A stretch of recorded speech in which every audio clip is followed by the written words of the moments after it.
The yard incident, a story of assumptions, justice, and change. The phone trembled slightly in the woman's grip as she pressed it tighter to her ear, her voice sharp and unwavering. "I'm telling you," she said firmly. "There's a black kid causing trouble in my yard. He looks suspicious. I need someone to come out here right away." Her name was Deborah Whitman, and in her mind, there was no doubt she was doing the right thing. Her tone carried the kind of certainty that allowed little room for doubt. She stood at the window of her immaculately kept home in the tranquil suburban neighborhood of Fairview Heights, staring down at the boy she believed didn't belong. Minutes later, flashing red and blue lights broke the calm stillness of the afternoon. Sirens sliced through the peaceful hum of chirping birds and distant lawnmowers. The whir of engines grew louder until two patrol cars rolled slowly to a stop in front of Deborah's house. Standing near the driveway, frozen in place and pale-faced, was Noah Edwards, a 12-year-old boy. His small hands gripped tightly around his basketball as if holding on to the one thing that still made sense. His legs trembled beneath him, his breath shaky and shallow. The scene unfolding wasn't just alarming, it was devastating. Neighbors emerged from their homes, murmuring among themselves, some in concern, others in curiosity.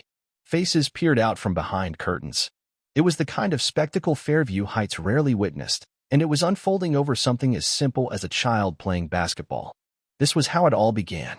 A simple afternoon turned wrong. Noah was the kind of boy who made an impression, but not for the reasons that often drew attention in neighborhoods like Fairview Heights. Quiet, polite, and endlessly curious, he had just moved in with his mother a few weeks ago. They'd relocated from a smaller town where everyone knew everyone to this suburban community on the promise of better schools and a fresh start. Noah loved basketball. It was his refuge. Every afternoon, after he finished his homework, he would dribble his ball up and down their short driveway, shooting into the rusted hoop his mom had nailed to the garage. That day was like any other. The sun hung warm in the sky, and Noah was in his usual zone: dribble, shoot, repeat. He was working on his crossovers, trying to mimic the moves he saw on highlight reels from his favorite NBA players. And then it happened. A wild bounce sent the ball spinning out of his control. It skipped across the street and into a neatly trimmed front yard belonging to one of their neighbors, a yard he had never stepped foot on until that moment. The mistake that sparked it all. Noah jogged over, slowing as he reached the edge of the property.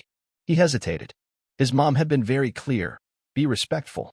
Don't trespass. Stay aware. But his ball was right there, resting against a row of perfectly pruned hedges. "Hello," he called out softly, glancing toward the house. "Excuse me? My ball rolled over here." No answer. Noah waited, shifting his weight nervously. After a long moment, he took a step forward. Then another. Just far enough to grab the ball and be on his way. He picked it up, turned back toward his house, and that's when he heard the sirens. A sudden accusation. From inside her house, Deborah Whitman had watched the entire thing. To her, it wasn't a boy chasing after a basketball. It was something far more sinister. She didn't see Noah for who he was, a child with bright eyes and a passion for the game. Instead, she saw someone who didn't belong. Someone who made her feel uneasy in her own home. By the time Noah was walking back toward his driveway, the police cars had pulled up alongside him. Two officers stepped out. The first, Officer Barnes, was tall with a buzz cut and wary eyes. The second, Officer Martinez, was younger, newer, and noticeably uncomfortable. "What are you doing here, son?" Officer Barnes asked, his voice calm but edged with suspicion. Noah froze. I just came to get my ball," he replied, his voice quiet. Before he could say more, Deborah had emerged from her house. She pointed at him, her voice rising with accusation. "That's him. He's been snooping around all day. I saw him. I don't care what he says. He doesn't belong here." The officers exchanged glances, unsure. "Is that true?" Barnes asked Noah. "Were you trespassing?" Noah shook his head, gripping his basketball tighter. "No, sir," he whispered. "I was just getting my ball. It rolled into her yard." Deborah folded her arms across her chest, her face twisted with certainty. "Oh sure," she sneered. "That's what they always say. It starts with a ball. Next thing you know, they're casing houses, waiting to steal something." Her words felt like bricks, each one hitting Noah harder than the last. He opened his mouth to protest, but no sound came out. And then Barnes made a decision. "We need to take you in for questioning," he said. A call that changed everything. Noah's hands trembled as he handed his basketball to Martinez, then reached for the phone they allowed him to use. He only called one number. "Mom," he whispered when she picked up. "Sweetheart, came the reply, calm but alert. They said I did something, but I didn't, Noah said. His mother, Julia Edwards, didn't hesitate. She wasn't just any mother. She was Governor Julia Edwards, the highest-ranking official in the state. Within moments, Julia was in motion. Orders were given, phone calls were made. She didn't panic, she took control. And within 20 minutes, a convoy of black SUVs roared into Fairview Heights, escorted by state troopers. The governor arrives. Neighbors stepped back as the sleek vehicles pulled to a stop. Doors opened. Governor Julia Edwards stepped out, dressed sharply but with an expression that spoke volumes. She walked with purpose, straight to where her son stood beside Officer Martinez. She didn't rush. She didn't need to. What's happening here? Julia asked, her voice calm, but the steel beneath it unmistakable. Barnes cleared his throat. Governor Edwards, there was a report of suspicious activity. Julia turned to Deborah. You made this report? Deborah's confidence wavered. Yes. I saw him in my yard. I didn't know who he was. Julia tilted her head. And did he do anything threatening? Deborah stumbled over her words. No, but he was there. And kids like him. Julia's expression hardened. Kids like him, she repeated. Tell me exactly what you mean by that. Deborah's face drained of color. Julia stepped closer, her tone lower.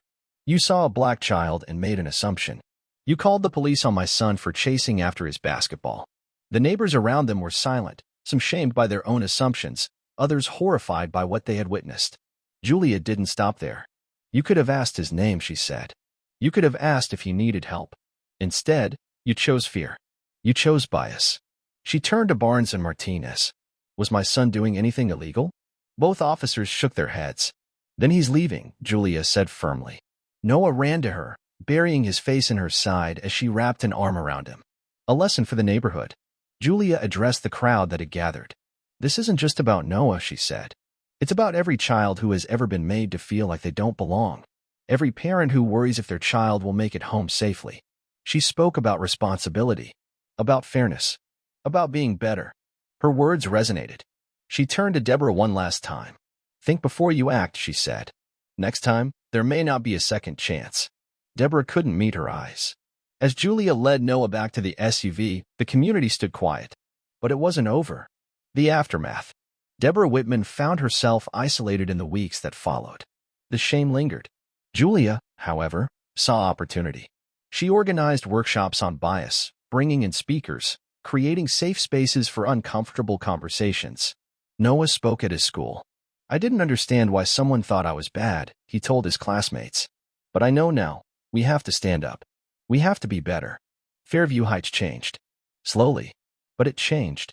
A lasting impact. Julia continued to lead. As a governor. As a mother. As a neighbor. Because this was never about one boy. It was about everyone. And in the quiet heart of Fairview Heights, a simple basketball game had sparked a reckoning. One that no one would forget.